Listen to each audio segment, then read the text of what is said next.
Here is a clear, detailed, and easy-to-understand summary of Talking to Psychopaths, Chapter 3, within 4,000 words. Blue Book Talking to Psychopaths, Chapter 3 Summary. Introduction.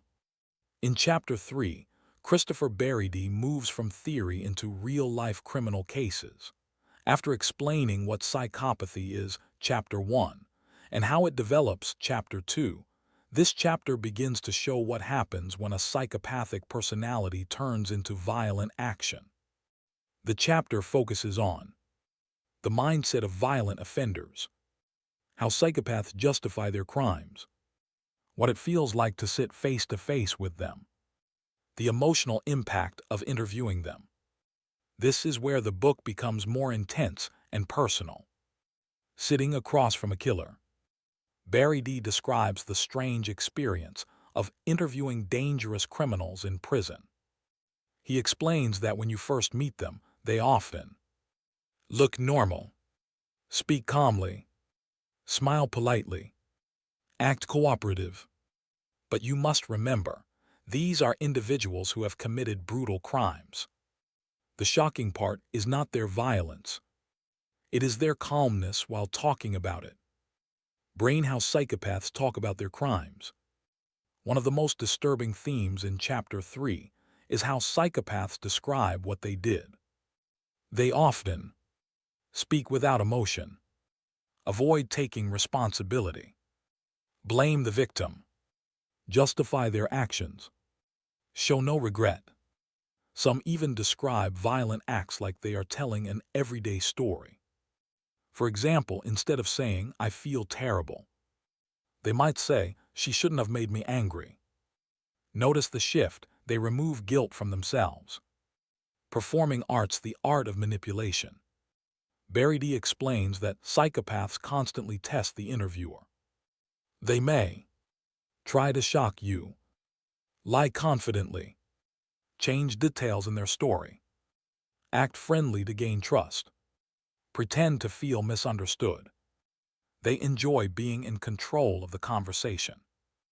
The author emphasizes that when talking to psychopaths, you must stay emotionally neutral, avoid reacting strongly, never show fear, never show sympathy too quickly, because they will use your emotions against you. Face without mouth, emotional emptiness. Chapter 3 deeply explores emotional emptiness. Psychopaths may understand words like love, sadness, guilt, fear, but they don't experience them in the same way. Berryde notices that many offenders never cry, never show shame, never ask about their victims. Instead, they focus on themselves, their comfort, their complaints about prison. This self-centered thinking is a major sign of psychopathy. Balance responsibility versus excuses. Another key theme is how psychopaths avoid responsibility. Common excuses include, "I had a bad childhood," "I was drunk," "She deserved it," "Society failed me," "The police twisted my words." But even when evidence is clear, they rarely accept full responsibility. Berryde explains that accepting guilt requires empathy, and psychopaths lack empathy. Direct hit thrill and power. Chapter 3 shows that for many psychopaths, violence is not just anger, it is about power, control, domination, excitement. Some describe feeling powerful during the crime, calm afterward, proud of their ability to avoid capture. This reveals a frightening truth. For some psychopaths, crime is thrilling. Eye-observing body language. Berryde also explains how he observes body language carefully. He notices eye contact patterns, smiles at inappropriate times, lack of emotional reaction, controlled posture. Many psychopaths maintain strong eye contact, not out of respect but as dominance. Their calm behavior can be more frightening than aggression. Jigsaw intelligence and planning.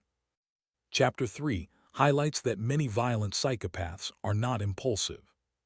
They plan crimes carefully, study victims, choose isolated locations, cover evidence. This shows high levels of patience, calculation, cold decision-making.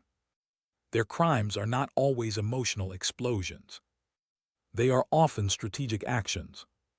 Speech balloon the psychological game. Barry D. explains that interviewing psychopaths feels like playing a mental chess game. If the interviewer shows anger, right arrow, the psychopath feels powerful.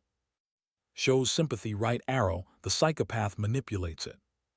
Shows fear, right arrow, the psychopath enjoys it.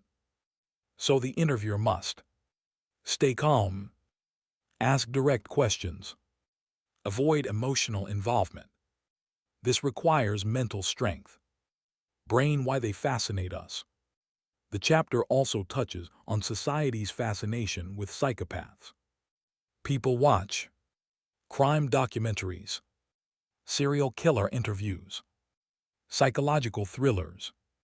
Why? Because we struggle to understand how someone can kill without emotion, destroy lives without guilt, smile while describing horror. Psychopaths represent something most people cannot imagine: total emotional detachment. Warning: the danger of underestimating them. Barry D. warns that psychopaths are dangerous not only because of violence, but because of their ability to blend into society, appear trustworthy, hide true intentions. Many are not caught immediately. Some live double lives. This is why understanding psychopathy is crucial. Key lessons from Chapter 3. Psychopaths often speak calmly about violent crimes. They rarely feel guilt or remorse. They manipulate conversations. They blame victims instead of taking responsibility. Many crimes are planned and calculated. Interviewing them requires emotional control. Brain simple conclusion. Chapter 3 shows the real face of psychopathy through direct interaction. The scariest part is not shouting or anger. It is silence. It is calmness. It is emotional emptiness. Christopher Barry D. makes it clear. Psychopaths are not monsters in appearance. They are ordinary-looking people with extraordinary emotional coldness. And that is what makes them truly dangerous.